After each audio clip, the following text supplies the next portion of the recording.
Welcome, welcome, welcome. Today we're looking at the philosophy of science. This is a course I'm beginning today, offered by the American Military University. So, let's see what we have here.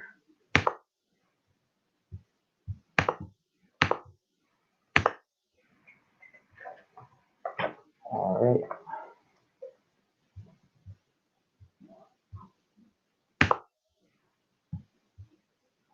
Course overview. Let's pull up the syllabus.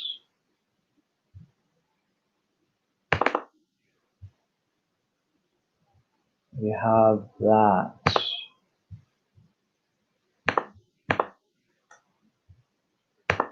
Philosophy 202, Philosophy of Science, 8-week course description. Philosophy of Science.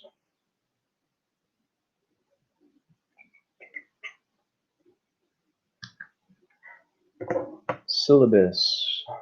Course description. Philosophy of Science will introduce students to the origins and development of modern science and how that is distinguished from pseudoscience.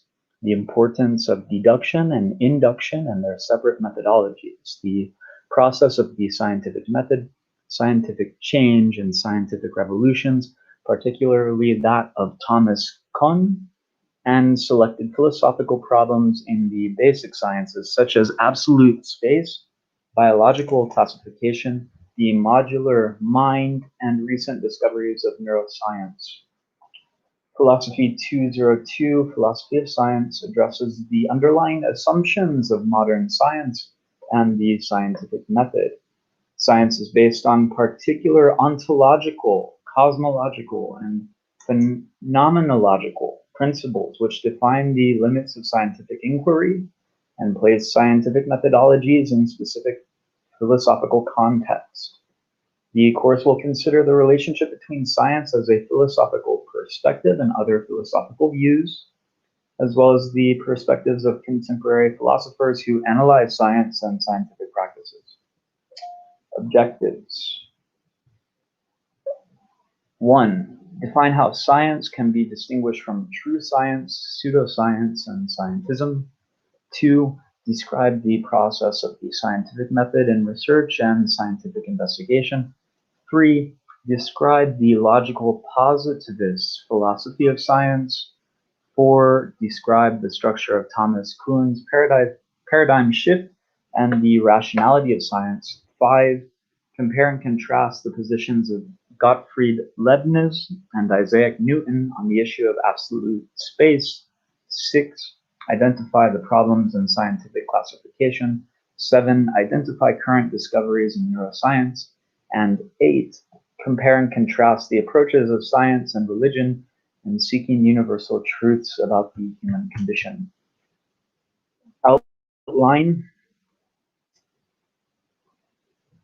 Define how science can be distinguished from true science, pseudoscience, and scientism.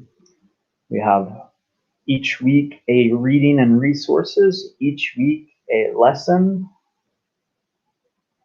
a reference to Conjectures and Refutations by Karl Popper, a reference to Theory and Reality and Introduction to the Philosophy of Science by Peter Godfrey Smith, and a reference to early writings in philosophy of science by Sarah Canfield Fuller.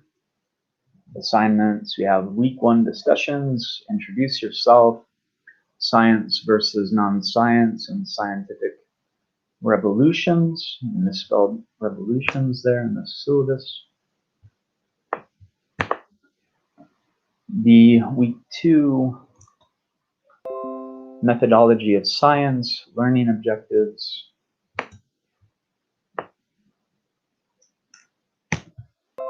Describe the process of the scientific method in research and scientific investigation. Describe the logical positivist philosophy of science.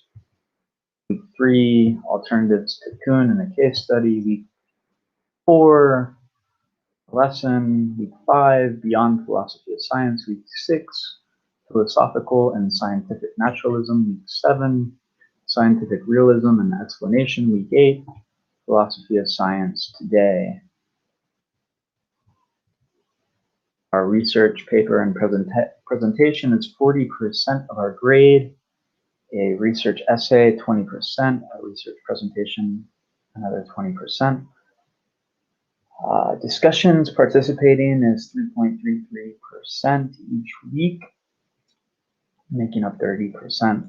The other 30% is the week 3 timeline 1, week 4 research proposal, week 5 timeline 2.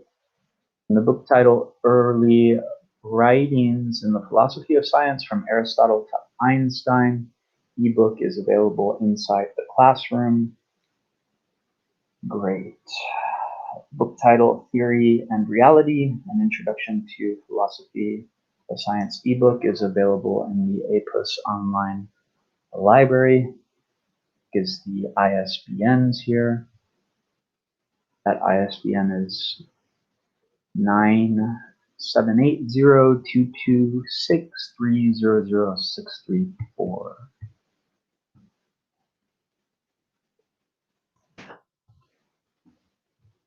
Citations and reference style, we're using an NLA format. Tutor.com if we need help.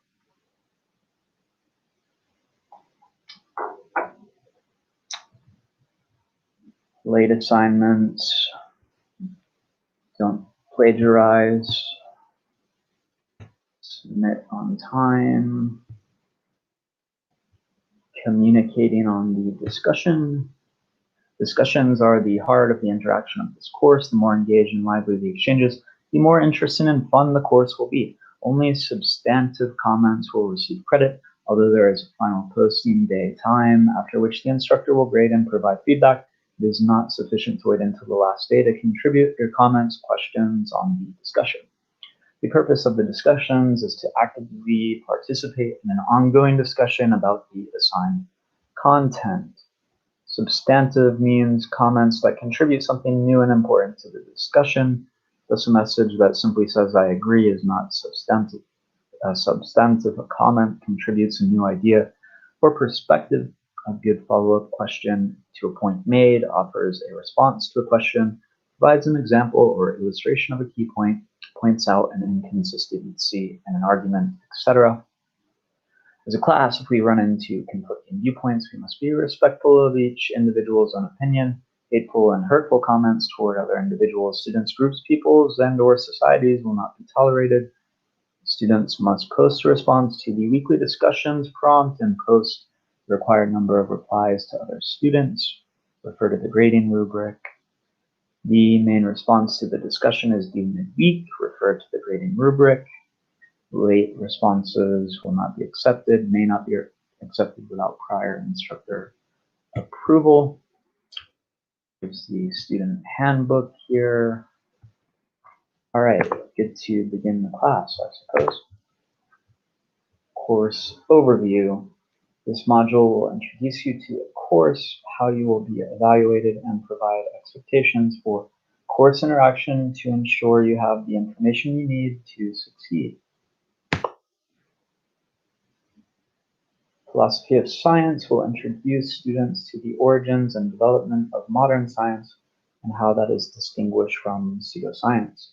The importance of deduction and induction in their separate methodologies, the process of the scientific method, scientific change and scientific revolutions, particularly that of Thomas Kuhn, and selected philosophical problems in the basic sciences, such as absolute space, biological classification, the modular mind, and recent discoveries of neuroscience. Please introduce yourself in the week 1 introduction discussion. Review the syllabus and the due dates for the weekly assignments. Begin reading the materials in week 1.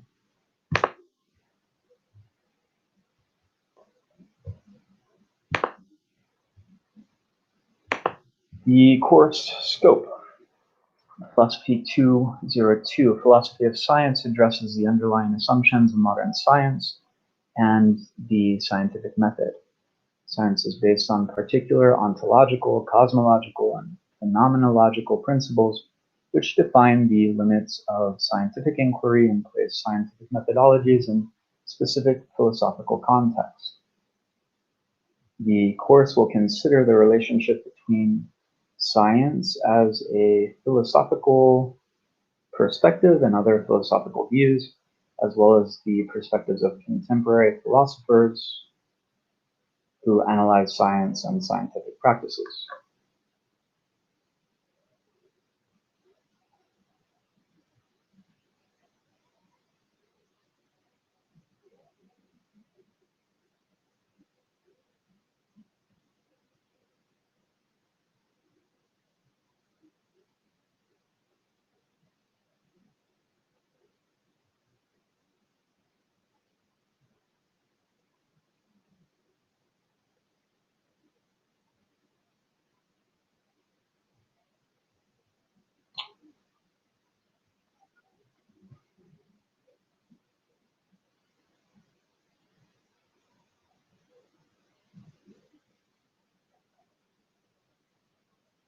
Course objectives. After successfully completing this course, you will be able to define how science can be distinguished from true science, pseudoscience, and scientism. You'll describe the process of scientific method and research and scientific investigation, be able to describe the logical positivist philosophy of science, be able to describe the structure of Thomas Kuhn's paradigm shift and the rationality of science, be able to compare and contrast the positions of Gottfried Leibniz and Isaac Newton on the issue of absolute space, be able to identify the problems in scientific classification, be able to identify current discoveries in neuroscience, be able to compare and contrast the approaches of science and religion in seeking universal truths about the human condition. Ratings based on the following we discussed.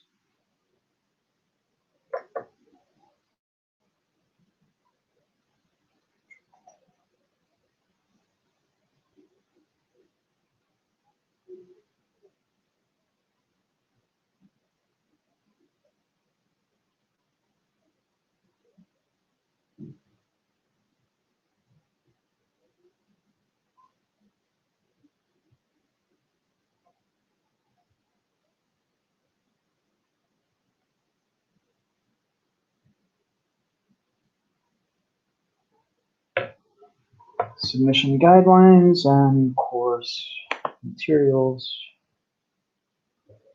We have the book title, early writings in the philosophy of science, from Aristotle to Einstein, ebook available inside Classroom. And then we have the book title, Theory and Reality, and Introduction to Philosophy of Science. So we'll just write down the ISBN of these.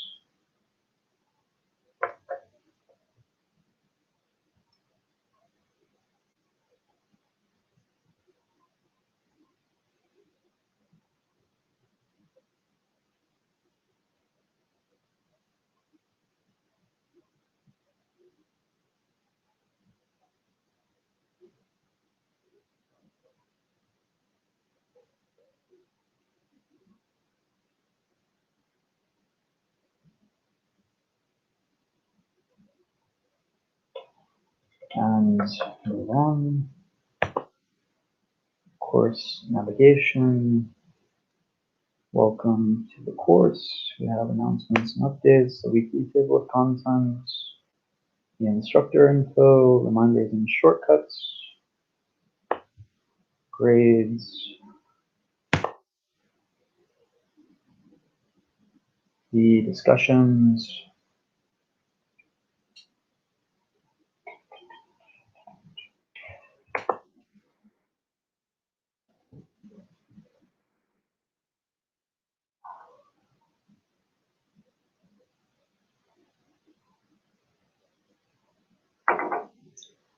one main post include a thesis statement, reference quotes, citations, the Chicago Turagian style. One should consist of at least 300 words. The original student response should have at least 3 references plus 1 to the assigned readings. The external sources should be scholarly as discussed in the section on plagiarism and citing of sources. The writing should be clear, concise, and grammatically correct. At least 3 reference sources are required in all your work and throughout the course. Develop your work using complete paragraphs. Include a proper thesis in your introduction, as it lets the reader know exactly what you're going to discuss in your work. Explore all sides of the issue, including pros and cons. Exploring a single perspective, being biased, or not realizing the pros and cons of all sides of an issue will result in a lower grade. Remember, all sides have valid ideas and also not so valid ones. That is why the topic is an issue. Therefore, it is key for us as students of political science to contemplate all the different views in order to come up with possible solutions to the issue. In the course, the teacher will act as the devil's advocate and provide the opposite viewer counter-arguments to your work in order to provide you all with a view of all sides of the topic. Remember, we are here to learn, and learning occurs when we expand our own ideas through the exploration of different points of view. Question, answer. As you progress, there is a Q&A. We have the intro here, which I have completed, and the end of the first unit.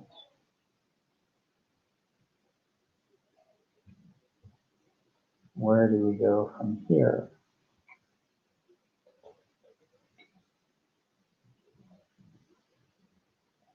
Let's see. So we have 18 topics this week. I imagine I can we have 18 topics this week.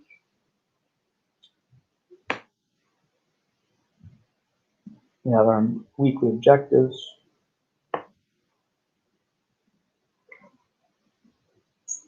That will be define science, pseudoscience,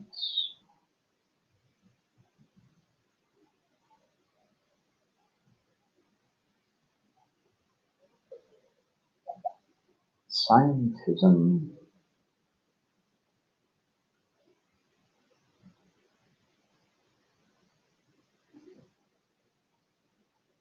define philosophy of science,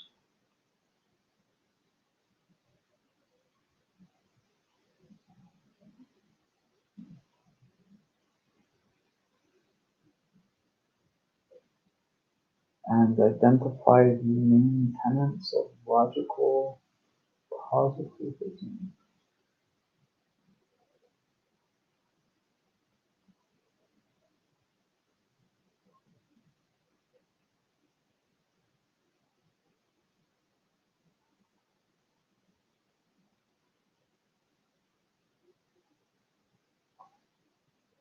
All right, so we have those weekly objectives written down here,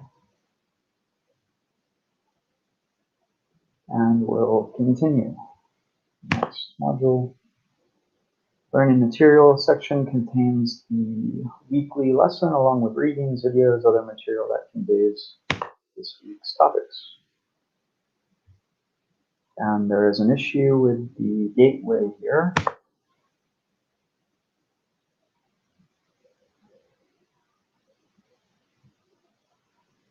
All right, so lesson topic, science versus non-science, overview, Aristotle, justified true belief and scientific knowledge, Renaissance developments, the heliocentric model of existence and the earth, definitions of science, Carl Sagan, What is non-science, pseudoscience, scientism?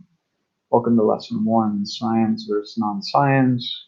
In this lesson, we will begin our exploration of the philosophy of science. In the process, we will define science and compare true science to pseudoscience and scientism.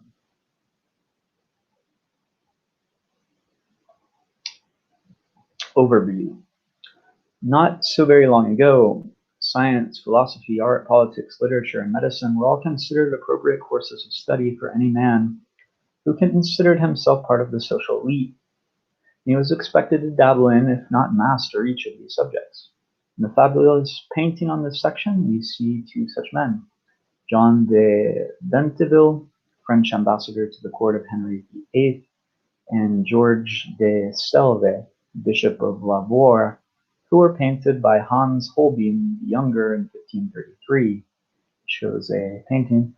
Note the two globes, the scientific instruments, tools for navigation, a book for mathematics, and the lute. These symbols suggest the academic interests of the men, and their wide stances and rich clothing closely allies these interests with an impression of success. What they would do as they gathered in at court or over card games with other men and women, it says, however, I doubt that's true at this time, would be to discuss, analyze, and theorize, picking apart the scientific method, figuring out new ways to gather information, and arguing about the truth behind facts, theories, and rumors. They were engaging in the philosophy of science. So,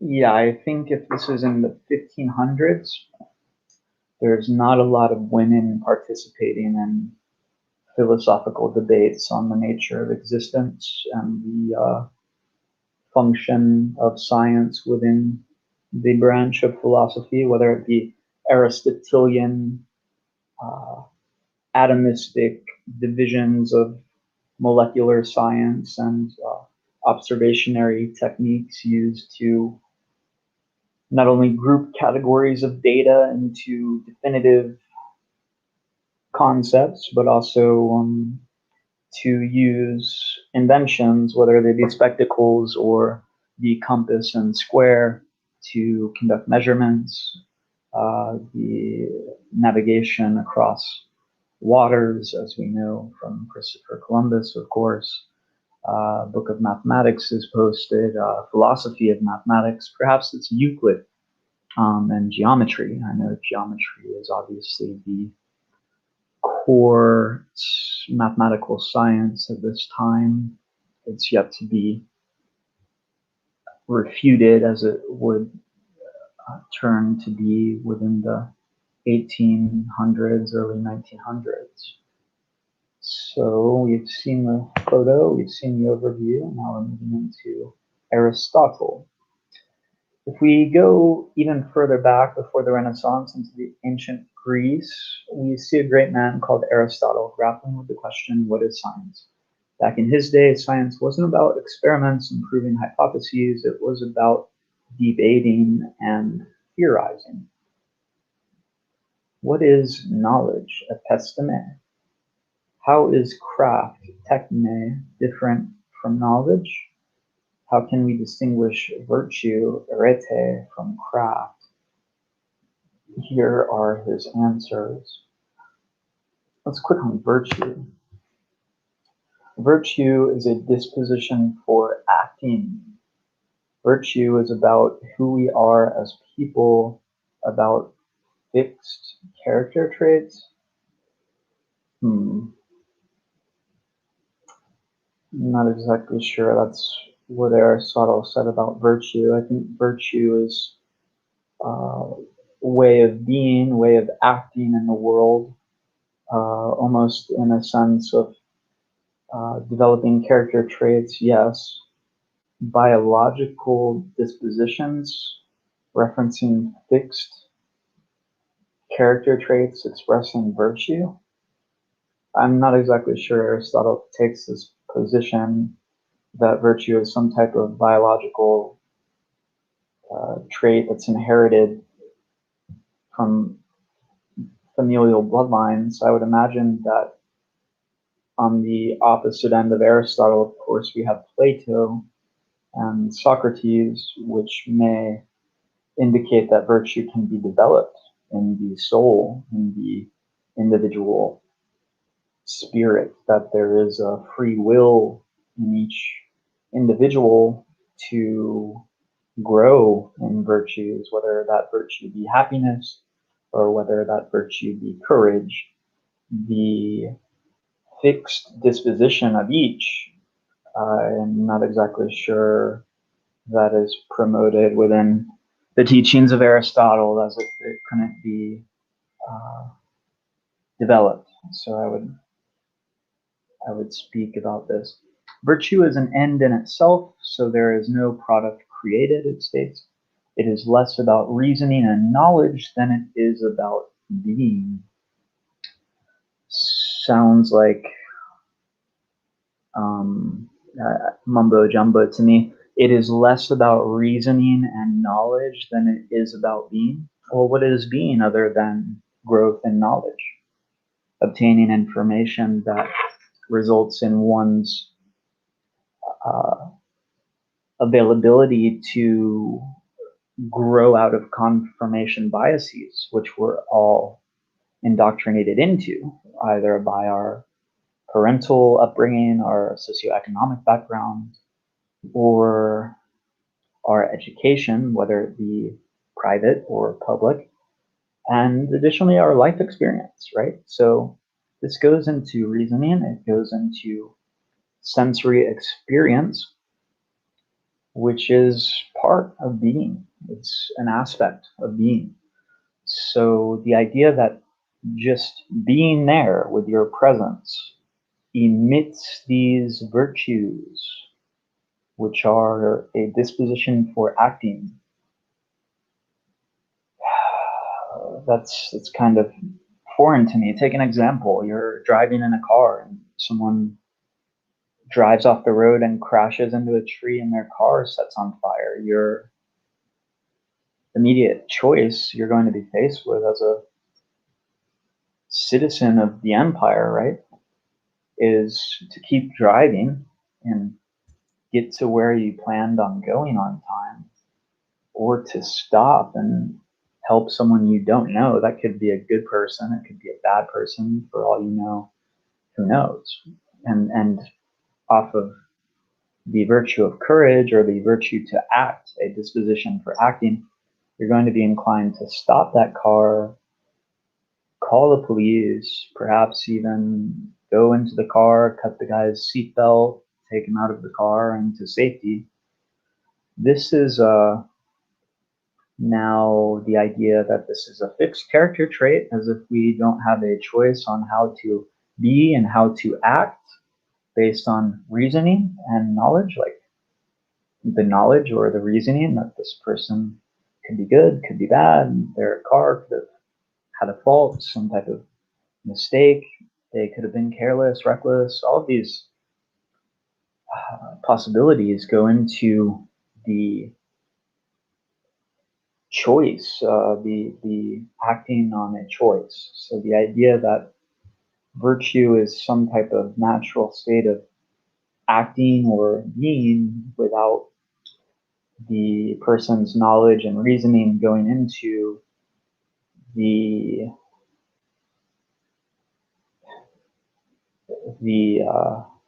accounting of the act before it happens is something I disagree with. Knowledge goes into. So the question, how can we distinguish virtue from craft? Well, I suppose from this text, virtue would be a disposition for acting based on fixed character traits.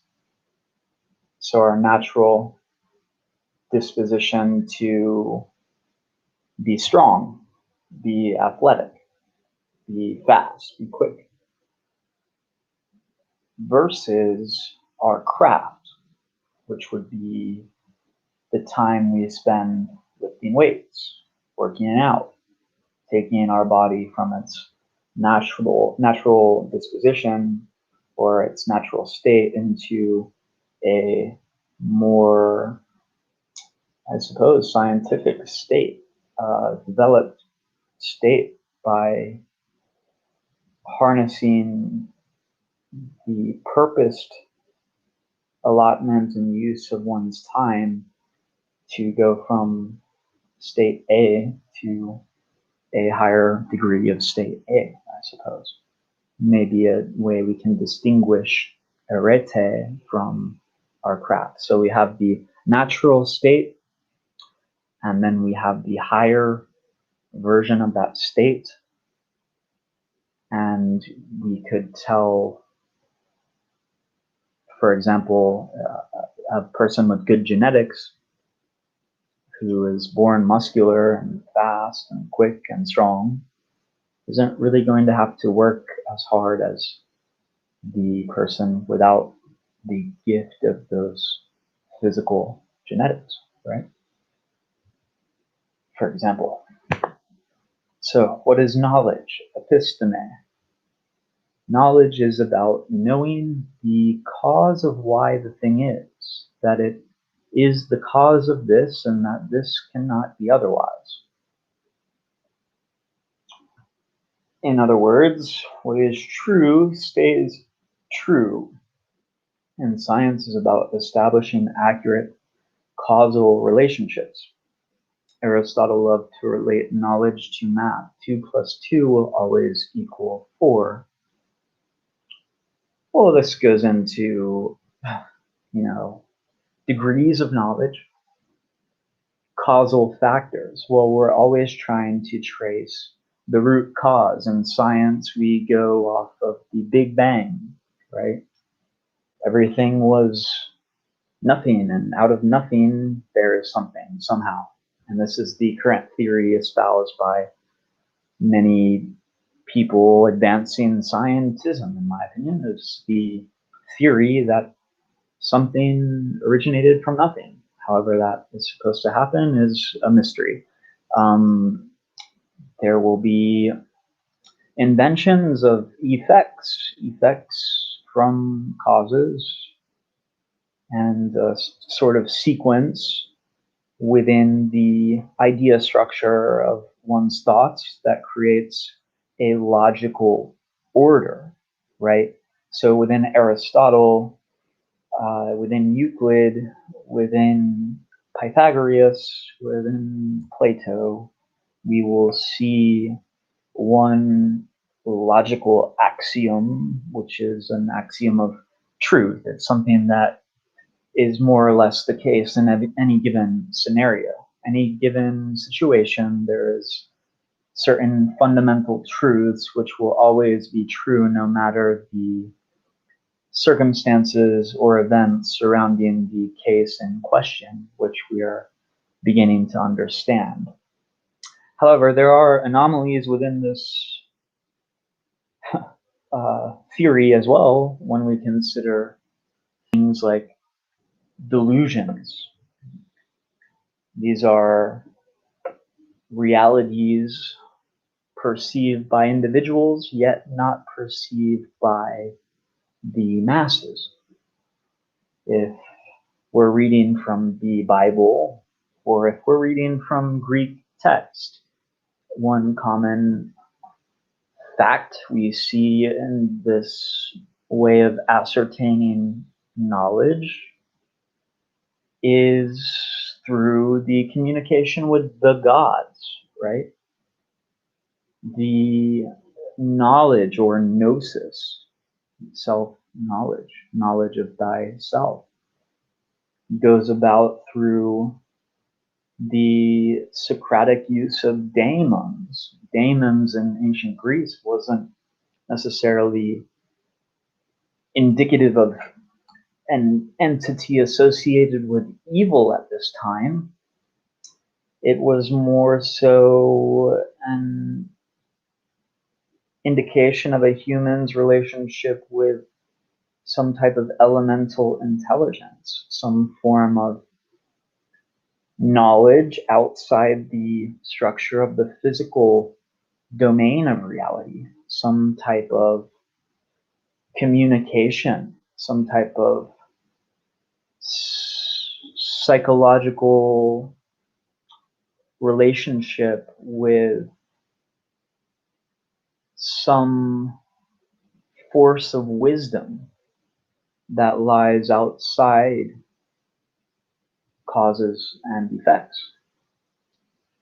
When we try to trace the cause of someone experiencing a view of reality or some type of perception of reality that is not found in the consensus reality today, scientism and pseudoscience, whether it be psychology or psychiatry or otherwise, things that are not really observable phenomena, things that are reported to be in someone else's mind, someone else's brain, someone else's thought, which we can never truly verify scientifically through observation, is today viewed as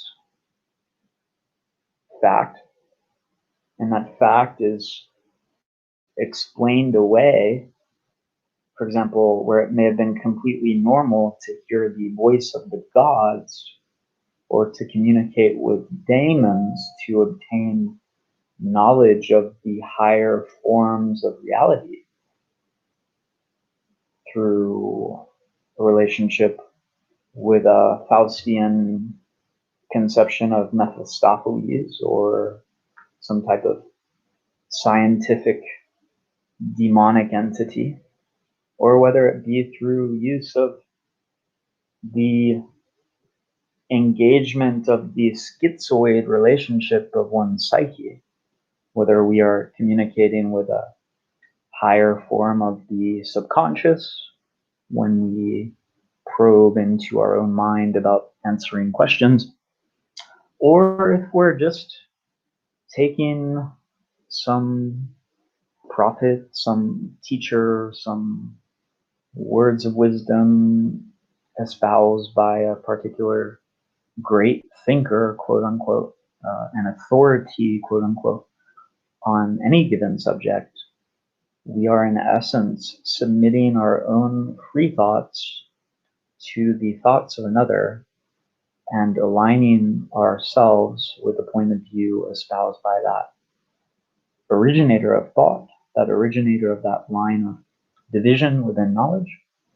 So, going into the Aristotelian branch of knowledge, we're saying that knowledge is related to causal factors, is the cause of this, and that it cannot be otherwise. It's automatically, when we're going off that assumption that this cannot be otherwise, we are taking the view that we're going to be operating within a box, and we cannot go outside of that box. If we go outside of that box, we're dealing with something else entirely, an entirely different system of definitions, and entirely different method of investigating truth claims, claims to truth, claims to objective fact, claims to axioms. So if we're looking at Euclid and geometry and taking the first axiom of mathematics about parallel lines never intersecting, we know that within that system of defined knowledge created by Euclid within a certain branch of mathematical theory, we will never find an anomaly to that truth within that system, within that rule set. So we're going again with the definition of knowledge. Aristotle asks, what is knowledge? He answered, knowledge is about knowing the cause. So why am I here? How did I get here? Well, I was born through a procreated act with my mother and father. Well, how did they get here? Their grandparents did the same, similar action, so on and so forth, ad infinitum. back 5 generations, perhaps back 1,000, 2,000 years. Well, how do I know what is being taught to me in the history textbooks didn't begin with my own existence? We don't ask that. How do we know that history is true and accurate, and the truthfulness of the historical thought, which we have been raised to know today, isn't a mere fiction created by the victors of warfare in historical precedents up to this point? How do we know they didn't burn all the libraries with all of the important books that related mystical knowledge to us and kind of confined and limited us to this box? How do we know that we can trust these words, this definition of knowledge? Well, that goes into developing virtues, right? So it's kind of a contradiction in itself, because if we're saying that Aristotle is claiming knowledge is the cause why the thing is, it is this cause of this and cannot be otherwise. Well, we're talking about virtue now. One virtue is developing in knowledge, developing in wisdom. Wisdom is a virtue. How do we develop the virtue of wisdom within our own soul? Well, we act on the information we're given and we subject it to ruthless analysis and questioning. So therefore, if virtue is only about fixed character traits, and there is no product created from my engagement with this idea, and there is less to it than reasoning, and there is no knowledge that's being created. And all I'm supposed to do is sit and be inducted into this form of craft from Aristotle, then I seem like a mind-controlled slave at that point. So I suppose there are 2 points of view. One is taking account of the soul. The other is a biological fixed disposition. Knowledge is what Aristotle says it is within this field of science. Craft is about doing and making. The craftsman creates a product and brings something into existence. It is not the same as knowing. Another example of craft would be the doctor who creates health. Well, that is so foreshadowing the example of craft, the doctor who creates health. Is it also the doctor who creates sickness? Is it also the doctor who creates hypothetical models of reality that create some type of psychological inducement within the masses of people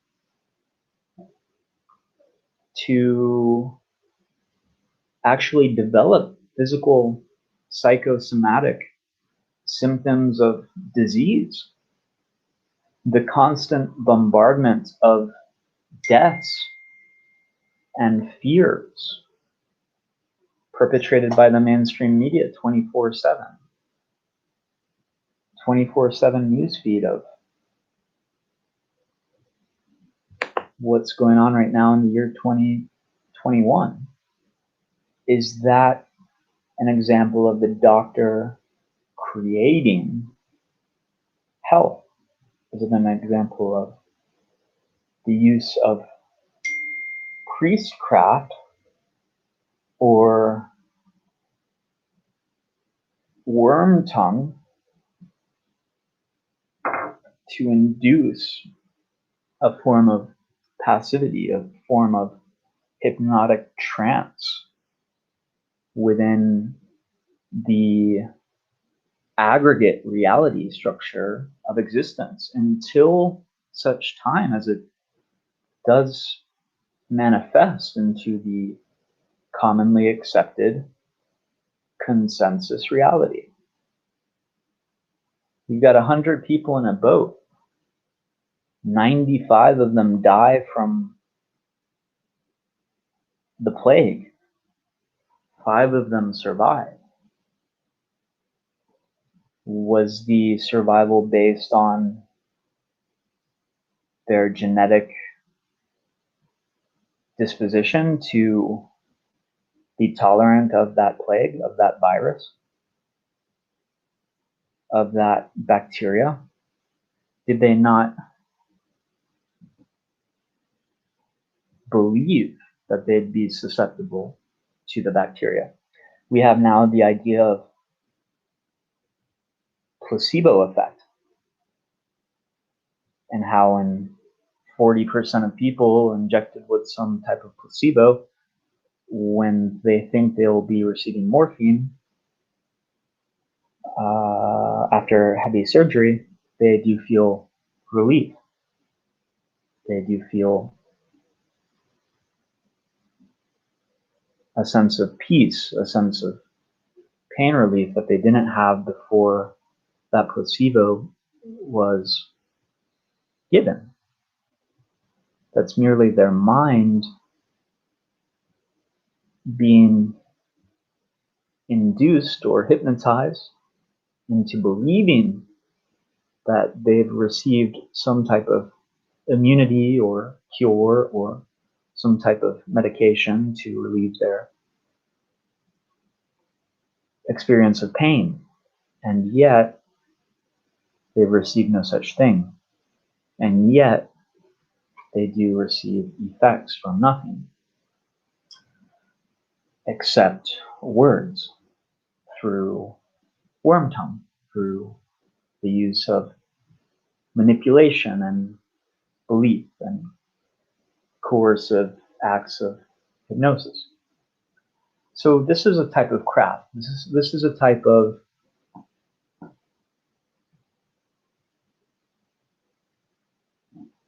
doing and making, to use Aristotle's word, to create a product and bring something into existence. Are we experiencing a plague right now this year that's killing hundreds of thousands, millions of people? What are they doing with those bodies? Burning them like they should? Or are they burying them in the ground where the disease is known to spread? How are we dealing with people's religious and cultural beliefs as scientific authorities now take the stance that we must cremate all the bodies? We don't hear anything about the cremation of these bodies because the bodies may very well not be existing right now. However, the continual passive acceptance of the belief of the reality that this is happening within the first 12 months, within the first 2 years, might actually bring it about in the reality itself to be experienced by the consensus of most majorities of people within the future. I wouldn't deny that that's possible. So there we have Aristotle's question: what is knowledge? How is craft different from knowledge? And how can we distinguish virtue from craft? Justified true belief, scientific knowledge. Aristotle's definition of knowledge is the basis on which scholars throughout the ages have defined scientific knowledge. However, his definition encompassed a much broader range of topics and relationships than our modern conception for Aristotle and for most scientific thinkers until the 19th century. Any field that is open to this type of logical causal investigation is a science. Thus, it is not unusual to find classical or medieval scholars writing about the sciences of theology or philosophy as often as they refer to the sciences of astronomy or mechanics. Indeed, for most of known history, the practitioners we now call scientists referred to themselves as natural philosophers until William Whewell coined the term scientist in 1834. Many of the principles of scientific thinking and procedure were developed between the time of Aristotle and the appearance of modern science. A brief sampling of Western medieval contributions includes an early version of controlled experimentation and verification used by Robert Grotest and Roger Bacon as part of their investigations of the natural world. Occam's razor, the principle famously espoused by Wilhelm of Occam, that the simpler of two plausible explanations is probably the correct one, and John Buridan's foregrounding of naturalism, or the preference of worldly causes over supernatural or miraculous explanations. This list is certainly not exhaustive of Western contributions to science before the Renaissance, and it overlooks the significant contributions of Islamic and Asian philosophers and experimentalists. Well, there's not very many contributions of Islamic philosophers and experimentalists that I've been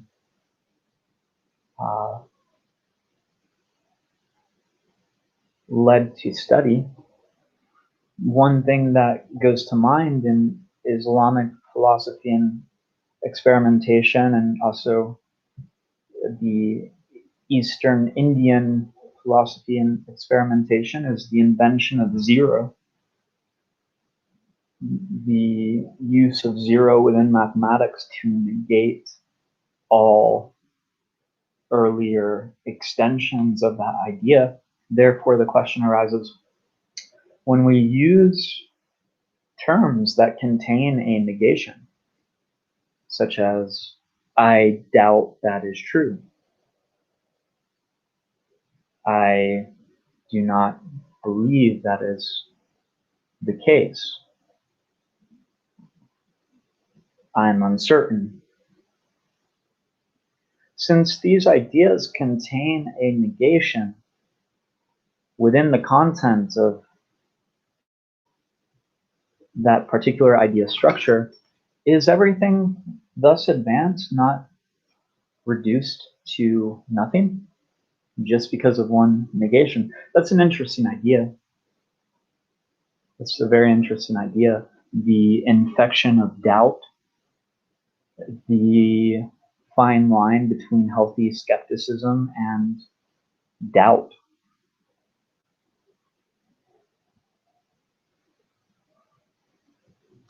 So we have Asian philosophers and experimentalists. This is basically the Oriental philosophy, and the experimenting within Orientalism. Orientalism, of course, is reminiscent of the Tao, the way,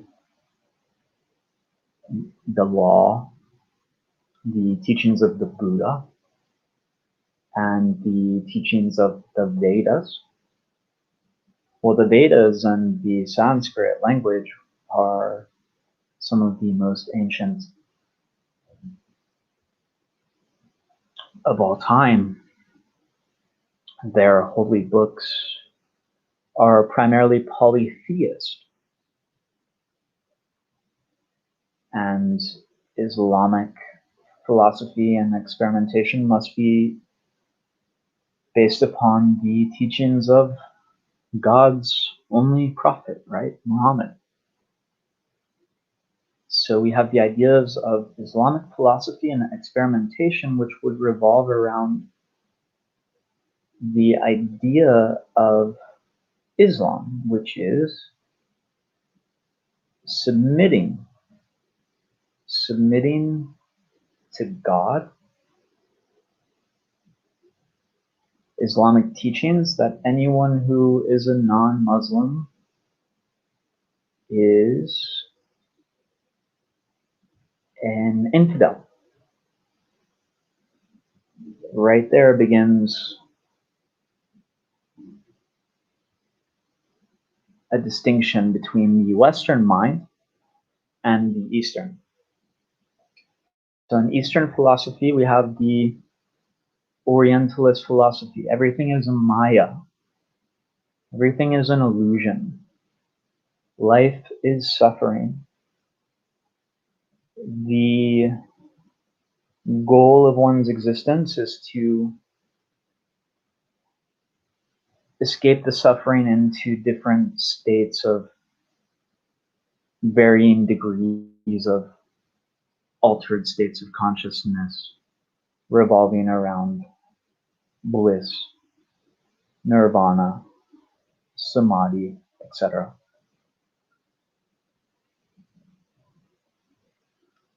The materialist paradigm is key and essential to Western idealism and the Western mind.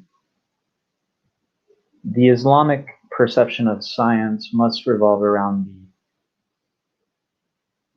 submittance to God's will, to Allah's will, that everything we speak, all of the words we say are not our own. They are merely a revelation.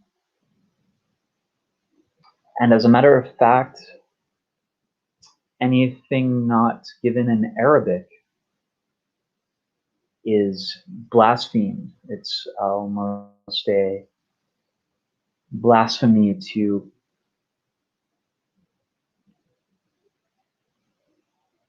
convey or to translate any of Allah's teachings outside the language of Arabi, outside of Arabic.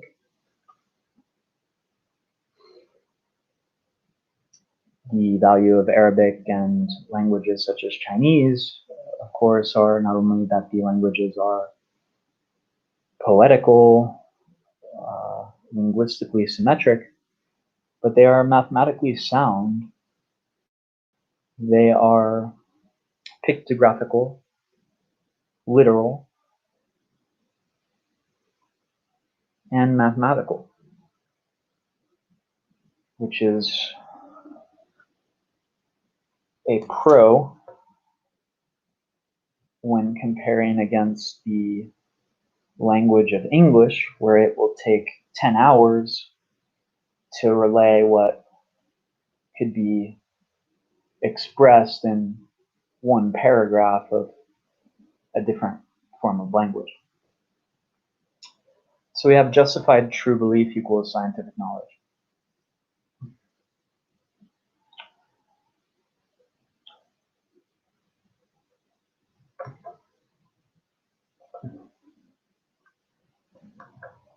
The value of Western science is the philosophy and the idea that we are co-creators of this universe, whether it be a projection of atomic particles or whether it be a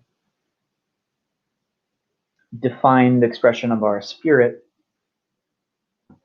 The identity of the egoic self, the identity of the individual, the idea of free will, the idea of sovereignty, the idea of natural law, the idea of human rights, the idea of freedom of choice are all extensions of the westernized conception of philosophy and, by extension, the philosophy of science.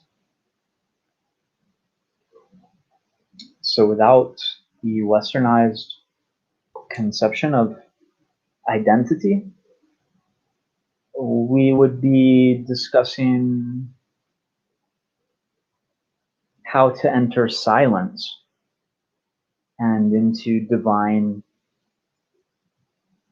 communion with the truth. And without expressing our definitions or interpretations of truth, whether they are subjective and prone to errors related to confirmation bias, or whether they incorporate a method involving dialectics, involving exposure to many different thinkers, many different philosophies, many different varying opinions about the same object in terms of subject matter. If we're talking about light or gravity, we might entertain different theories, whether Newtonian or advanced by Walter Russell or some other scientists. We're going to hear about those theories and then perhaps intuitively align with one more so than another and be able to identify ourselves with those superior idea structures that were given to us from our elders, from our systems of law, etc. So we see that William Whewell coined the term scientist in 1834. Renaissance developments. During the Renaissance of the 15th and 16th centuries, several key developments in science raised important philosophical questions that potentially conflicted with established religious worldviews. Most famously, Copernicus, 1473 to 1543, challenged the received understanding that the Earth is the center of the solar system and, by extension, the universe.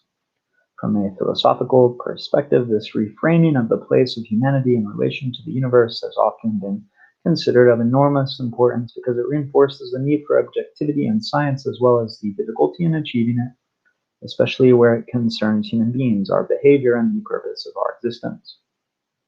This is what the solar system looked like with Earth in the middle. It shows a photo. And in this image, it is surrounded by apparently a layer of air and then a layer of fire, l'air and le feu, before we hit the orbit of the moon, la lune. So it just shows a perfect circle, right?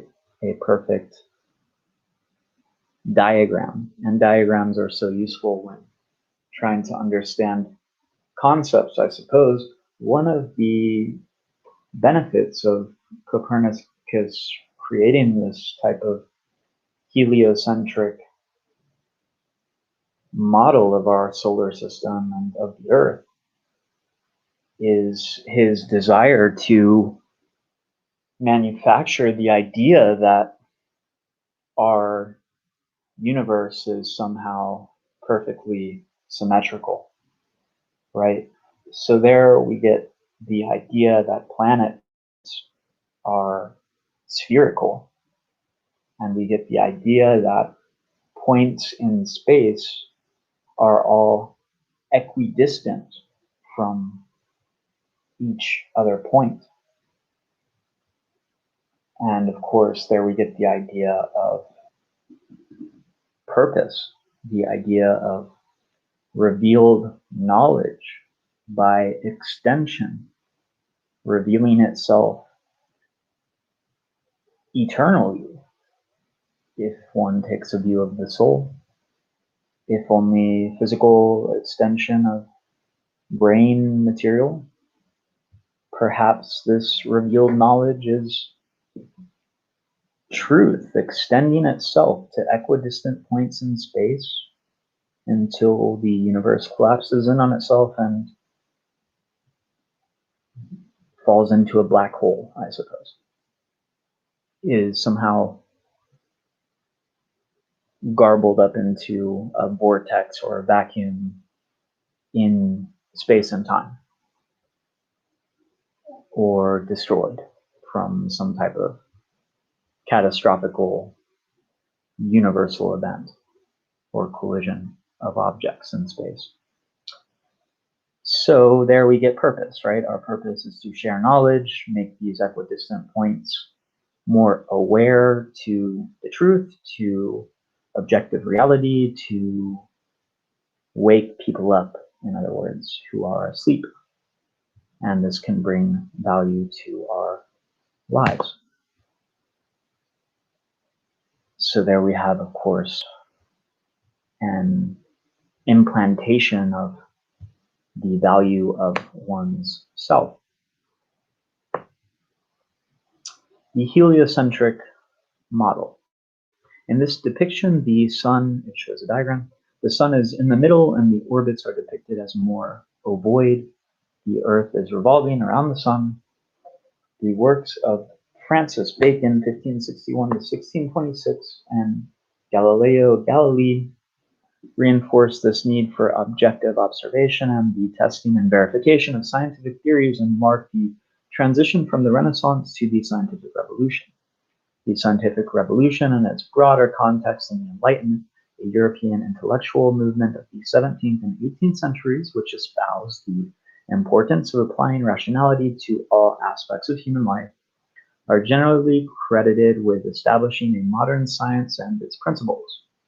Bacon, in particular, argues that an Aristotelian deductive logic, moving from general principles to specific instances, leads too easily to error because it relies too much on already established, but not necessarily tested and verified, authorities and principles. Instead, he advocates the inductive method where the scientist observes specific phenomena for which he reasons to general principles or laws of nature. We will look at Bacon's scientific method more closely next week. I love Bacon. Not sure if the teacher means Francis Bacon or if he means bacon, extra crispy, I suppose. Great with breakfast and even donuts. I believe they have bacon flavored donuts today for true bacon lovers. Professor, have you ever had a bacon donut? I wonder. You can get back to me on that. So if bacon is good for you, then I have a book by Bacon.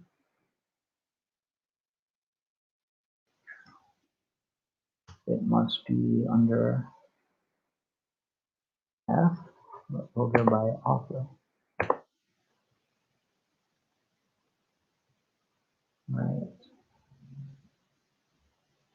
Bacon. What the fuck?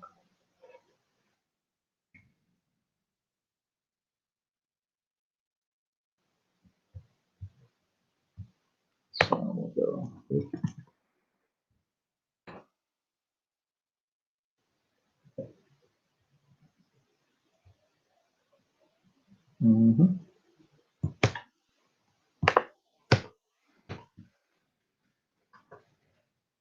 Then you may enjoy Bacon's essay dealing with truth, which I happen to have from Francis Bacon, The Complete Works, published by Centaur Classics. What is truth? Said Justine Pilate, and would not stay for an answer. Certainly there be that delight in giddiness, and count it a bondage to fix a belief, affecting free will in thinking as well as in acting.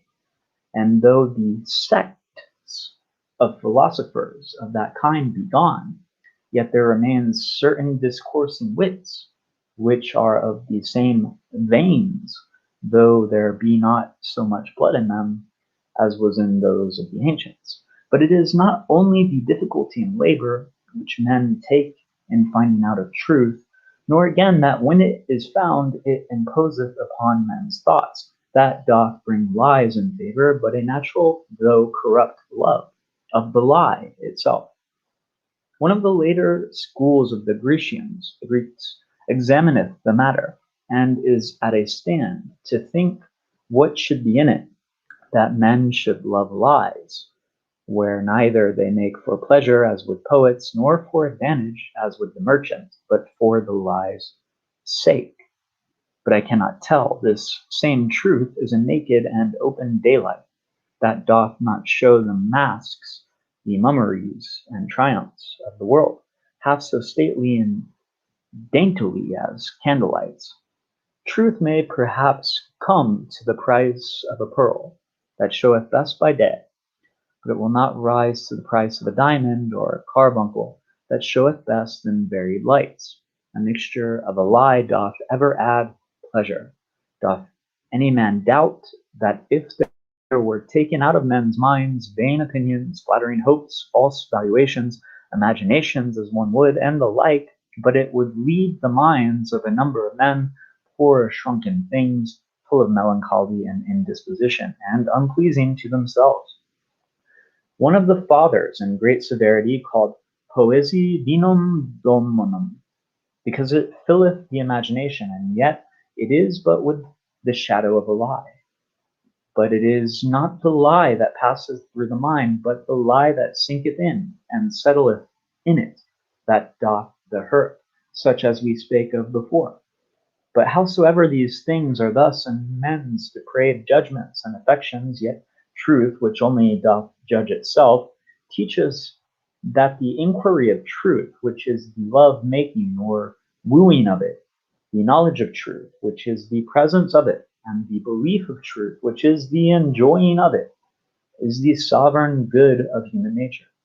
The first creature of God in the works of the days was the light of the sense. The last was the light of reason, and his Sabbath work ever since is the illumination of his spirit. First he breathed light upon the face of the matter or chaos, then he breathed light into the face of man, and still he breatheth and inspireth light into the face of his chosen. The poet that beautified the sect that was otherwise inferior to the rest, saith yet excellently well, it is a pleasure to stand upon the shore and to see ships tossed upon the sea, a pleasure to stand in the window of a castle and to see a battle and the adventures thereof below, but no pleasure is comparable to the standing upon the vantage ground of truth, a hill not to be commanded, and where the air is always clear and serene, and to see the errors and wanderings and mists and tempests in the vale below, so always that this prospect be with pity, and not with swelling or pride. Certainly, it is heaven upon earth to have a man's mind move in charity, rest in providence, and turn upon the poles of truth. To pass from theological and philosophical truth to the truth of civil business, it will be acknowledged even by those that practice it not, that clear and round dealing is the honor of man's nature, and that mixture of falsehoods is like alloy in coin of gold and silver, which may make the metal work the better, but it embaseth it. For these winding and crooked courses are the goings of the serpent, which goeth basely upon the belly and not upon the feet. There is no vice that doth so cover a man with shame as to be found false and perfidious.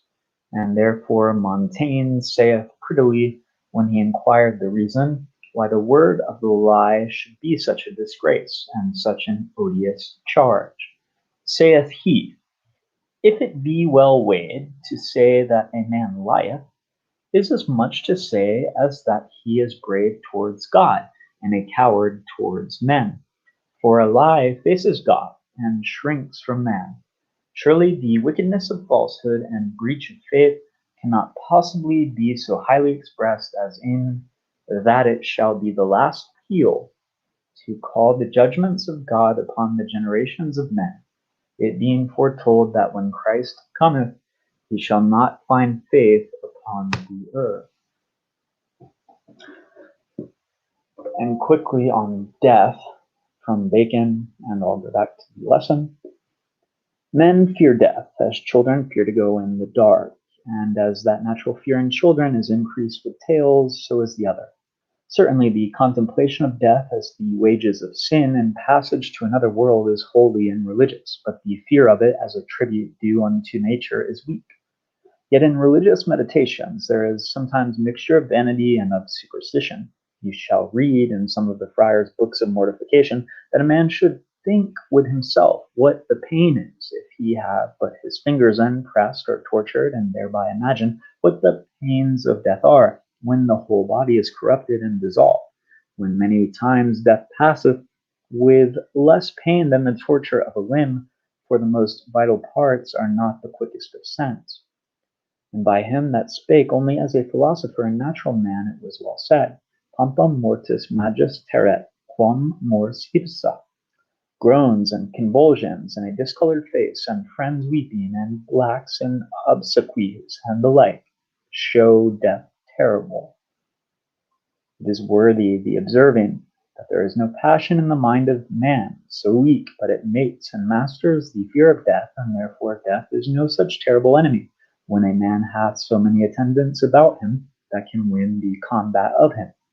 Revenge triumphs over death, love slights it, honor aspire to it, grief flieth to it, fear preoccupateth it.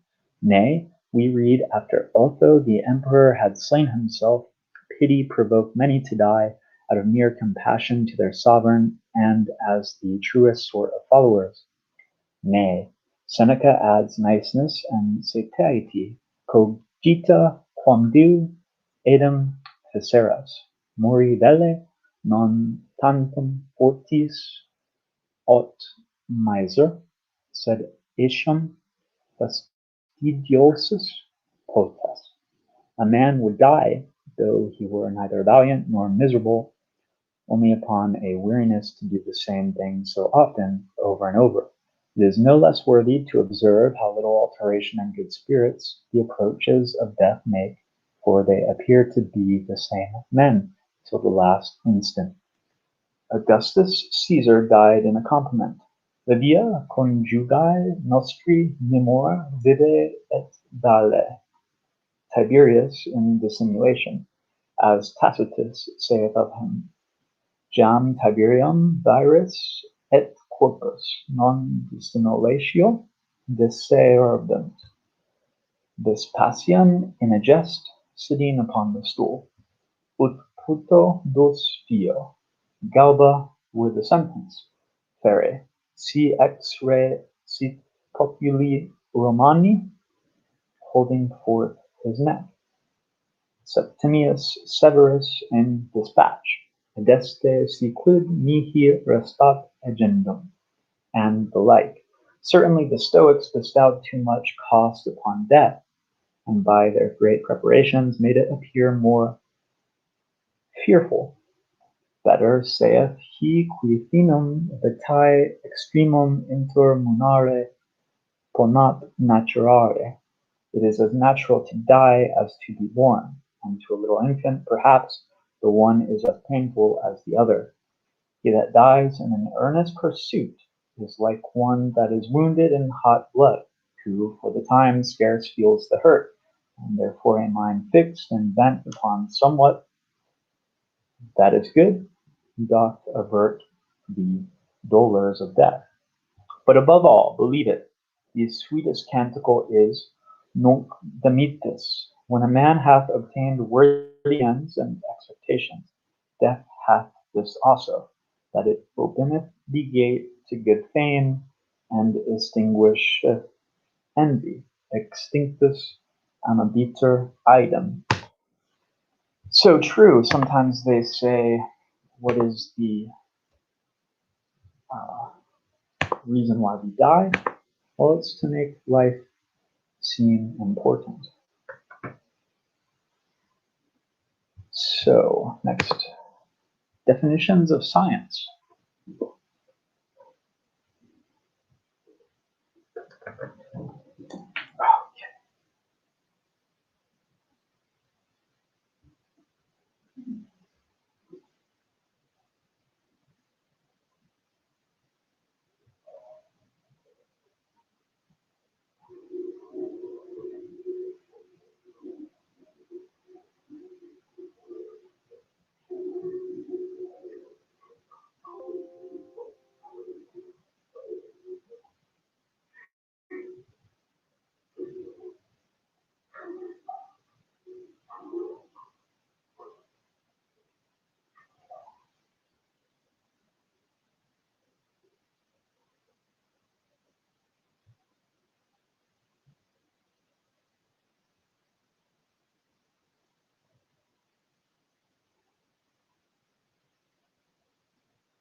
Okay.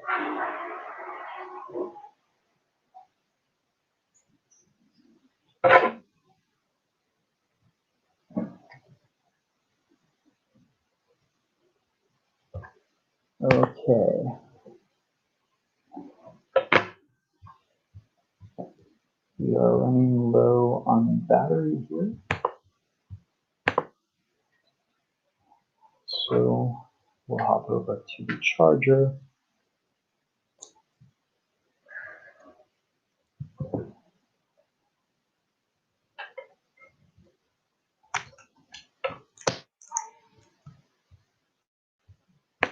And there we are.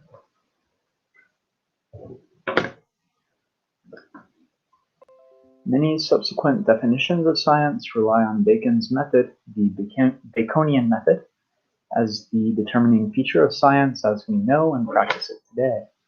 Here are a few in no particular order. 1 of 10. In modern use, often treated as synonymous with natural and physical science, thus restricted to those branches of study that relate to the phenomena of the material universe and their laws, sometimes with implied exclusion of pure mathematics. 2 of 10. Merriam-Webster, knowledge about or study of the natural world based on facts, learned through experiments and observation. 3 of 10 from E.O. Wilson. The heart of the scientific method is the reduction of perceived phenomena to fundamental testable principles. The elegance, we can fairly say the beauty, of any particular scientific generalization is measured by its simplicity relative to the number of phenomena it can explain. From Jules Henry Poincaré, science is facts. Just as houses are made of stones, so is science made of facts. But a pile of stones is not a house, and a collection of facts is not necessarily science. Well, that is so indicative of scientism and pseudoscience. Marie Curie, I am among those who think that science has great beauty. The scientist in his laboratory is not only a technician, he is also a child placed before natural phenomena which impress him like a fairy tale. From Galileo Galilei, 6 of 10. Measure what can be measured and make measurable what cannot be measured. Well, this is going into quantum science a bit, right? Measure what can be measured. Now we have the idea that a particle or atomic molecule is only a probability distribution until a measurement takes place.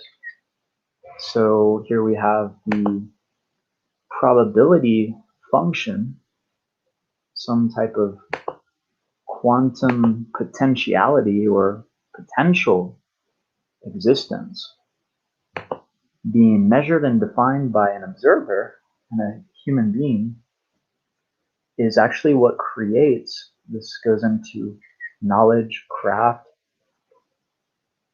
it's actually what creates the photon, the particle of light or the wave of light, dependent upon the observer.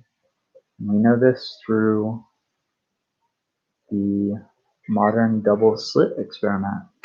Things only exist as a probability, a potentiality, until they are in fact measured by an observer or some type of device. Here we have 7 of 10 from Max Planck. An experiment is a question which science poses to nature, and a measurement is the recording of nature's answer. Albert Einstein, 8 of 10. Science is the attempt to make the chaotic diversity of our sense experience correspond to a logically uniform system of thought. Jacques Cousteau, what is a scientist after all? It is a curious man looking through a keyhole, the keyhole of nature, trying to know what's going on. Stuart Firestein, The Pursuit of Ignorance. Make sure you watch this video, it's 20 minutes long.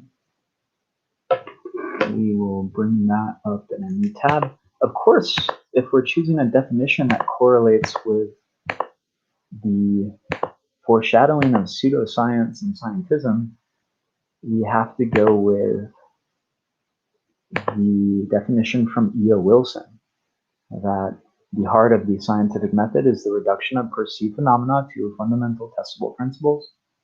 The elegance, we can fairly say the beauty of any particular scientific generalization is measured by its simplicity relative to the number of phenomena it can explain.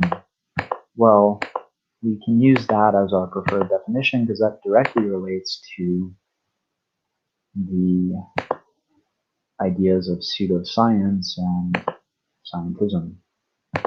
So we'll check out that 20-minute video. We'll skip through it at the moment and go on to Carl Sagan just to finish the audio transcription here of the analysis of this material.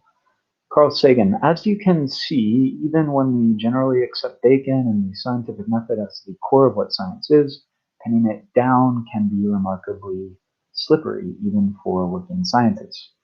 Returning to Sagan, he defines science in this way. Science is much more than a body of knowledge. It is a way of thinking. This is central to success, even for working scientists. Returning to Sagan, he defines science in this way. Science is much more than a body of knowledge. It is a way of thinking. This is central to its success. Science invites us to let the facts in, even when they don't conform to our preconceptions. It counsels us to carry alternative hypotheses in our heads and see which ones best match the facts. It urges on us a fine balance between no holds barred openness to new ideas, however heretical, and the most rigorous skeptical scrutiny of everything, new ideas and established wisdom. We need a wide appreciation of this kind of thinking. It works. It's an essential tool for a democracy in an age of change.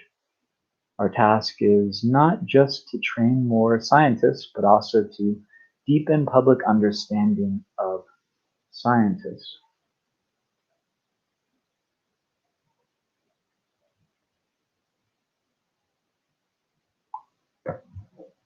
All right. I don't disagree. What is non-science? Many forms of knowledge overlap with science. In some cases, multiple approaches or perspectives tackle the same questions using different methods and standards of evidence. In some cases, fields that were once considered scientific have been deemed mistaken or inaccurate, but many non-scientists continue to believe in them anyway. Sometimes things can sound very scientific and credible, but still be complete bunk. Pseudoscience. Pseudoscience designates fields that appear scientific at first glance, but fail to live up to current scientific standards. Astrology was once considered an exact science, but as our understanding of the stars and planets and their influence on each other has developed over time, and our ability to relate astronomical phenomena to human behavior and events in order to look critically at the potential causal relationships proposed by astrology has improved. We have proven that there is no identifiable connection between what sign of the zodiac a person was born under, and his or her prospects in life. Thus, although astrology deploys many of the tools of science, including complex mathematical calculations, astronomical observations, and detailed charts and tables, it is not scientific by modern standards of verifiability. Pseudoscience may also be identified because it cannot be tested. This is what Karl Popper from 1902 and 1924 called falsifiability. In the scientific method, the scientist forms a hypothesis and tests it through an experiment. If the experiment disproves the hypothesis, she discards or revises it and continues testing. If the experiment supports the hypotheses, the results are released to the rest of the scientific community for further testing. When a hypothesis stands up to test, it is accepted as true, but that truth is only provisional. At any time, new discoveries or new experiments may disprove or falsify that explanation. For hundreds of years, Newton's explanations of the laws of motion and of gravity were accepted as true. Then Einstein's special and general theories of relativity proved that Newton's laws only hold true in our common experience and are thus only approximations of how motion and gravity really work. Thus, Newton's work is science because it is falsifiable. Even though he wasn't quite right, we can construct tests to verify his claims and prove them correct, incorrect, or somewhat correct. On the other hand, Philip Henry Gauss, in his book Omphalos, published 1857, argued that the earth was created by God less than 10,000 years ago. His claims were built on a literal reading of the Bible. According to Gauss, all evidence of the earth's age, including stratigraphic layers, such as those seen in the Grand Canyon and the fossil record they contain, was also created by God and therefore cannot be used as proof that the Earth is 4.5 billion years old. How can we test this claim? Because Gauss cannot be proven wrong or proven right, his hypothesis, for all its trappings of logical reasoning, must be classified as pseudoscience. Scientism. Scientism also falls under the umbrella of not science or non-science. Scientism is the application of the scientific method in every walk of life, and the idea that science is the only legitimate path to knowledge. This would rule out the legitimacy of other paths to knowledge, such as faith, gut feeling, or artistic appreciation.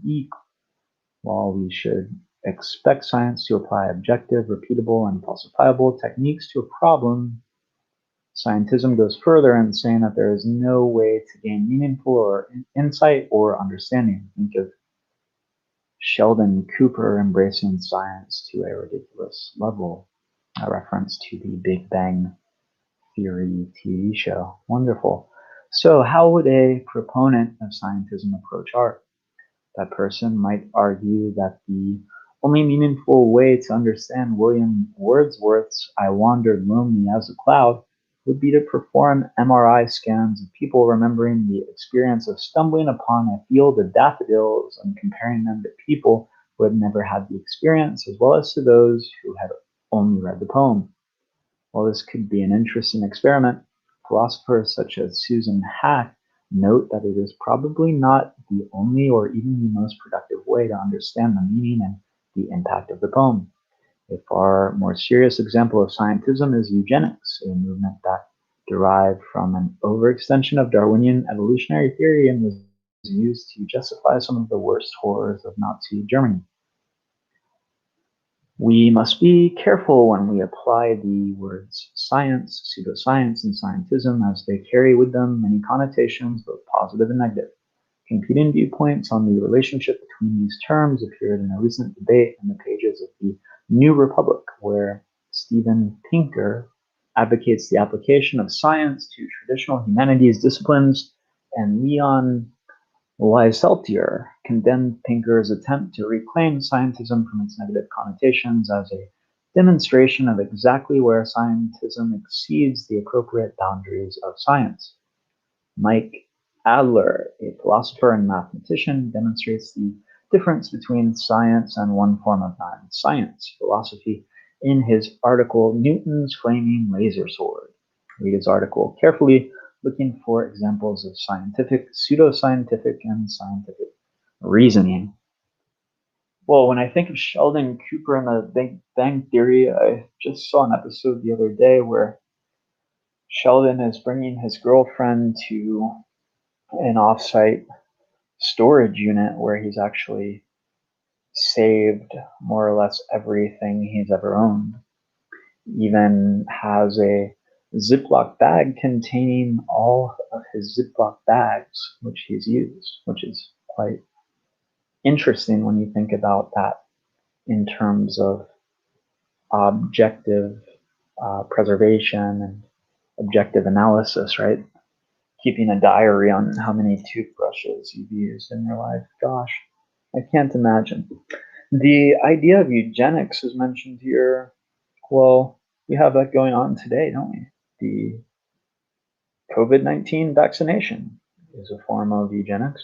It's also a form of scientism. Less than 1 year has gone by, and suddenly there's a cure, supposed cure, that is being moved into a mandatory phase of administration where we're somehow required to take this form of genetic alteration to develop a type of affinity or resistance to any particular virus. And then what are the consequences? What are the consequences for the children that we have in the future after receiving this vaccination? What are the consequences and statistics of potential deformities or potential disorders of mental health or potential brain disorders, potential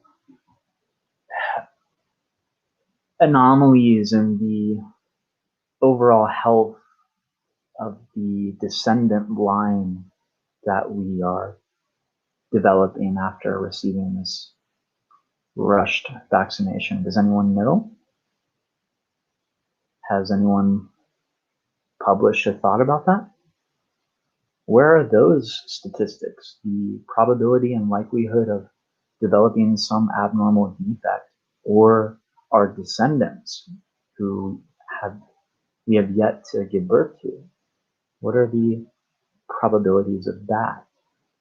If we look at other vaccinations and the effects of the HPV virus vaccination being given to middle school aged girls and prepubescent years, we might notice that there is significant effects that is the cause of many multi-million-dollar lawsuits against the developers of these vaccinations. So the question is definitely there. It's just seemingly ignored by those espousers of this scientism doctrine. So we have, of course, the release of the promotion of the vaccine. We have the mandatory issuance of this vaccine. And yet that other side of the coin, the dark side, so to speak, the possibility of something going wrong, is completely ignored, not brought up, not mentioned to the public in the mainstream news at the very least. And I doubt it's very much discussed in scientific communities as well. And we arrive at the conclusion. The act of defining science and non-science returns us to the topic of this course, the philosophy of science. In the introduction to our textbook, Theory and Reality, Peter Godfrey Smith notes that science can be conceived of very broadly as a consistent and logical approach to knowledge, as Aristotle and his followers did, or more narrowly, as the connection to the scientific revolution and the objective, falsifiable scientific method emphasizes. Much of philosophy of science focuses on determining the answer to the question posed in this lesson. What is science? Many of the debates we will examine about science and its role can be viewed as debates on what should or should not be viewed as science. This week's assigned readings provide several ways to conceive of what exactly we mean when we study philosophy of science. I will not provide any hard and fast answers here. An activity which our readings suggest is a practical impossibility. In many ways, the entire content of this course will serve as a prolonged definition of philosophy of science. We will begin to frame our answers in the forums. And we have the end of week 1 module for philosophy of science.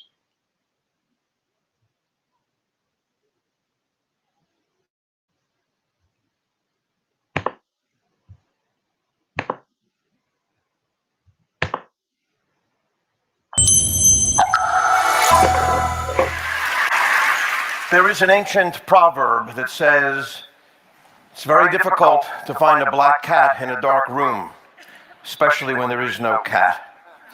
I find this a particularly apt description of science and how science works.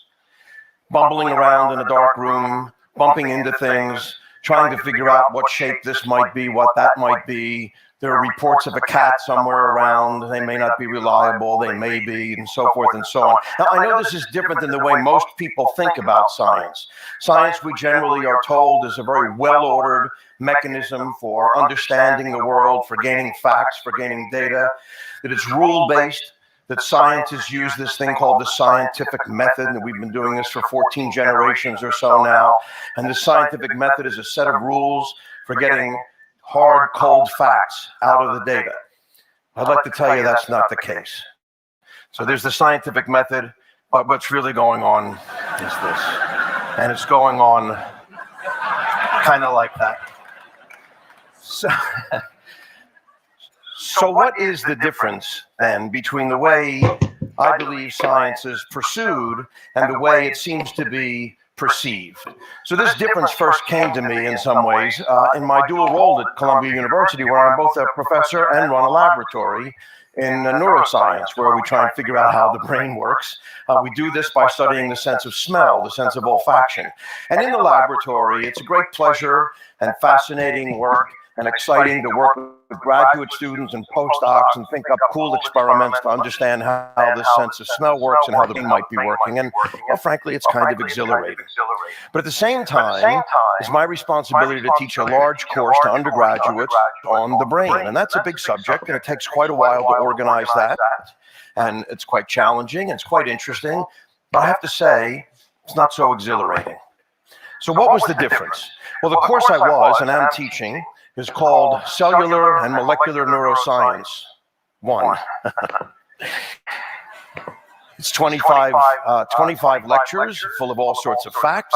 It uses this giant book called Principles of Neuroscience by 3 famous neuroscientists. This book comes in at 1,414 pages. It weighs a hefty 7.5 pounds. Just to put that in some perspective, that's the weight of 2 normal human brains. So I began to realize by the end of this course that the students maybe were getting the idea that we must know everything there is to know about the brain. That's clearly not true.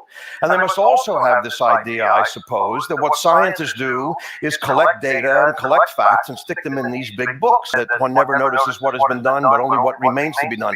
This was in a letter to her brother after obtaining her 2nd graduate degree, I should say. I have to point out, this has always been one of my favorite pictures of Marie Curie, because I'm convinced that that glow behind her is not a photographic effect. That's the real thing. It is true that her papers are to this day stored in a basement room in the Bibliothèque Française, in a concrete room that's lead-lined. And if you're a scholar and you want access to these notebooks, you have to put on a full radiation hazmat suit, so it's pretty scary business. Nonetheless, this is what I think we were leaving out of our courses, and leaving out of the interaction that we have with the public as scientists, the what remains to be done. This is the stuff that's exhilarating and interesting.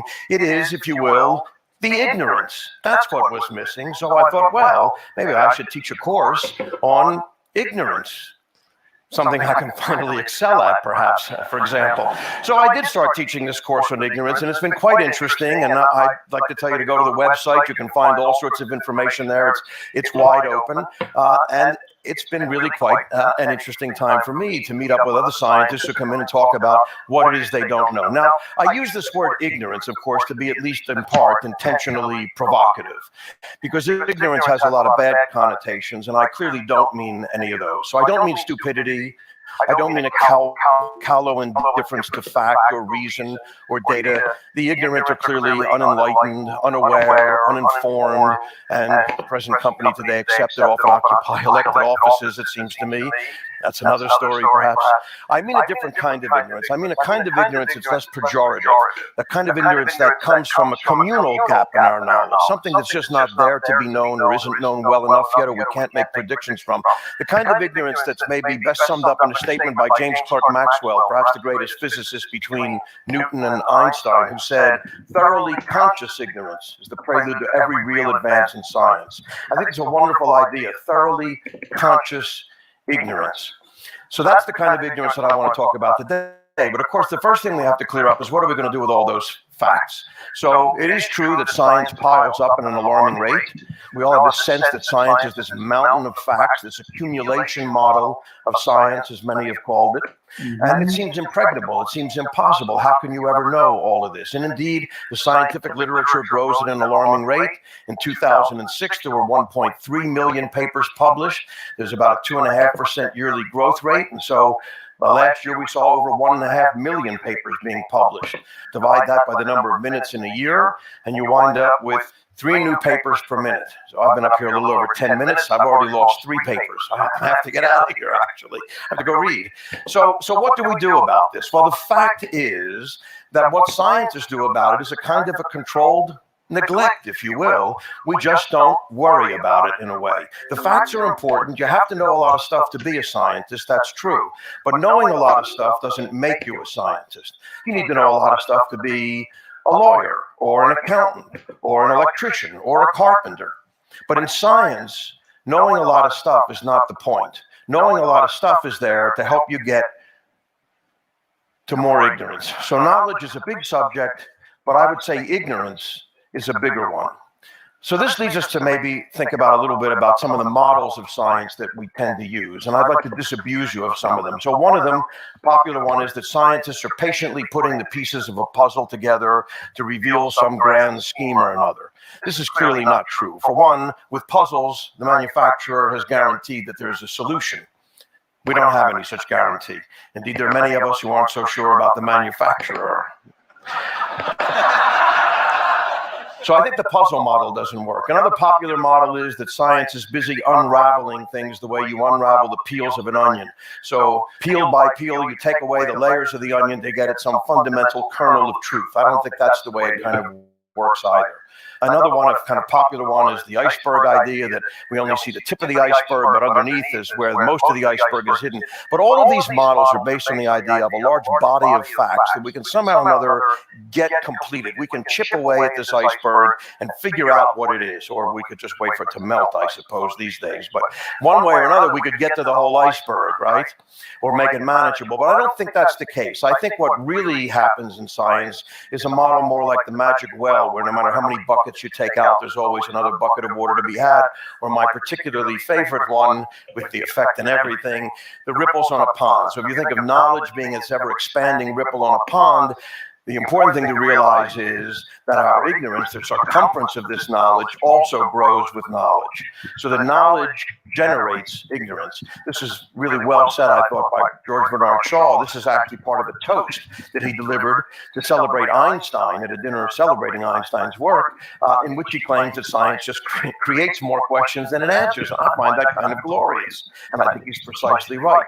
Plus, it's a kind of job security. As it turns out, he kind of cribbed that from the philosopher Immanuel Kant, who 100 years earlier had come up with this idea of question propagation, that every answer begets more questions. I love that term, question propagation, this idea of questions propagating out there. So I'd say the model we want to take is not that we start out kind of ignorant and we get some facts together and then we gain knowledge. It's rather kind of the other way around, really. What do we use this knowledge for? What are we using this collection of facts for? We're using it to make better ignorance. to come up with, if you will, higher quality ignorance. Because, there's low quality ignorance and there's high quality ignorance. It's not all the same. Scientists argue about this all the time. Sometimes we call them bull sessions. Sometimes we call them grant proposals. But nonetheless, that's what the argument is about. It's the ignorance. It's the what we don't know. It's what makes a good question. So how do we think about these questions? I'm going to show you sort of a graph that shows up quite a bit on happy hour posters in various science departments. This graph asks the relationship between what you know and how much you know about it. So what you know can know anywhere from nothing to everything, of course, and how much you know about it can be anywhere from a little to a lot. So let's put a point on the graph. There's an undergraduate. Doesn't know much, but they have a lot of interest. They're interested in almost everything. Now you look at a master's student a little further along in their education, and you see they know a bit more, but it's been narrowed somewhat. And finally, you get your PhD, where it turns out you know a tremendous amount about almost nothing. What's really disturbing is the trend line that goes through that. Because, of course, when it dips below the zero axis there, it gets into a negative area. That's where you find people like me, I'm afraid. So but the important thing here is that this can all be changed. This whole view can be changed by just changing the label on the x-axis.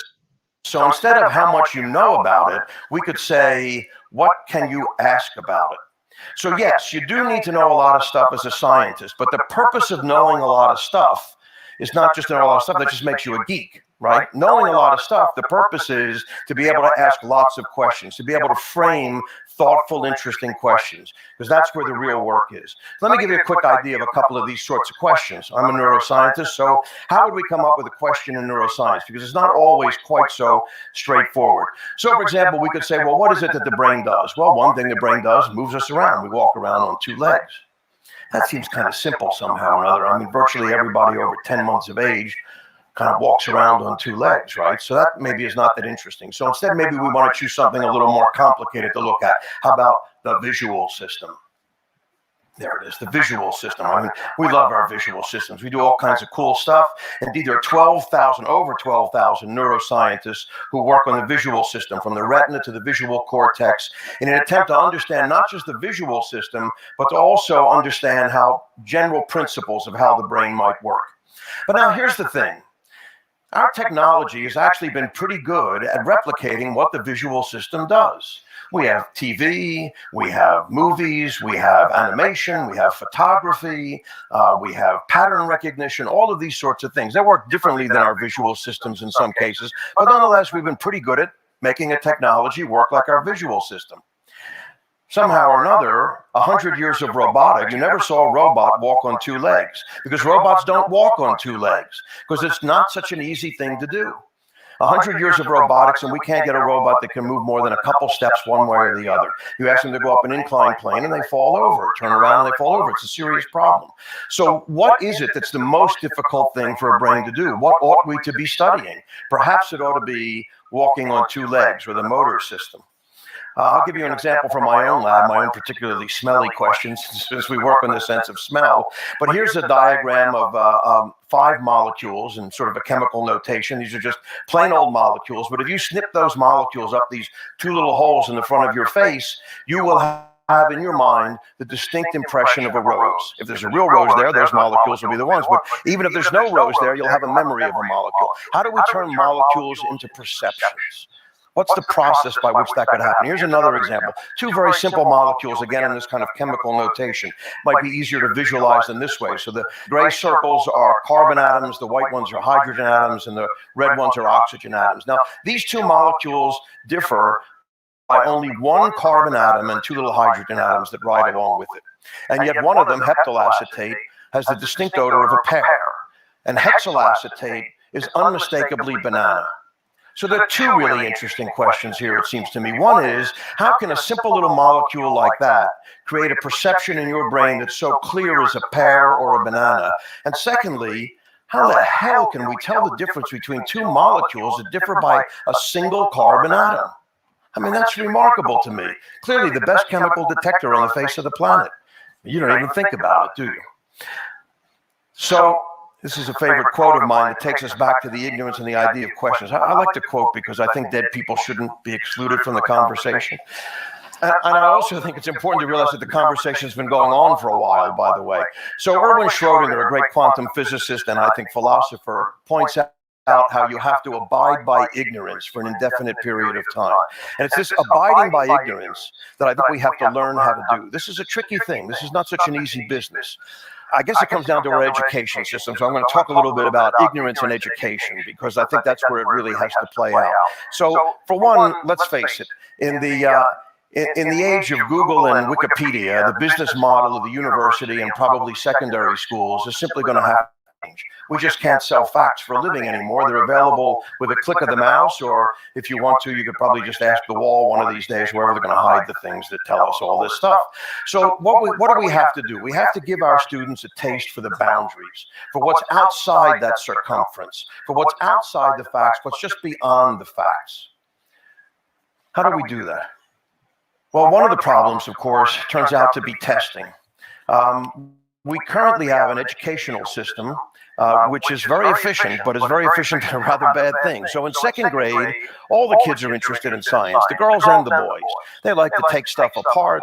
They have great curiosity. They like to investigate things. They go to science museums. They like to play around. They're in second grade. They're interested. But by 11th or 12th grade, fewer than 10% of them have any interest in science whatsoever, let alone a desire to go into science as a career. So we have this remarkably efficient system for beating any interest in science out of everybody's head. Is this what we want? I think this comes from what a teacher colleague of mine calls the bulimic method of education. You know, you can imagine what it is. We just jam a whole bunch of facts down their throats over here, and then they puke it up on an exam over here, and everybody goes home with no added intellectual heft whatsoever. This can't possibly continue to go on. So what do? Well, the geneticists, I have to say, have an interesting maxim they live by. Geneticists always say, you always get what you screen for. And that's meant as a warning. So we always will get what we screen for, and part of what we screen for is in our testing methods. But we hear a lot about testing and evaluation. We have to think carefully when we're testing, whether we're evaluating or whether we're weeding. Whether we're weeding people out, whether we're making some cut. Evaluation is one thing. You hear a lot about evaluation in the literature these days, in the educational literature, but evaluation really amounts to feedback, and amounts to an opportunity for trial and error. It amounts to a chance to work over a longer period of time with this kind of feedback. That's different than weeding. And usually I have to tell you, when people talk about evaluation, evaluating students, evaluating teachers, evaluating schools, evaluating programs, that they're really talking about weeding. And that's a bad thing, because then you will get what you select for, which is what we've gotten so far. So I'd say what we need is a test that says, what is X? And the answers are, I don't know, because no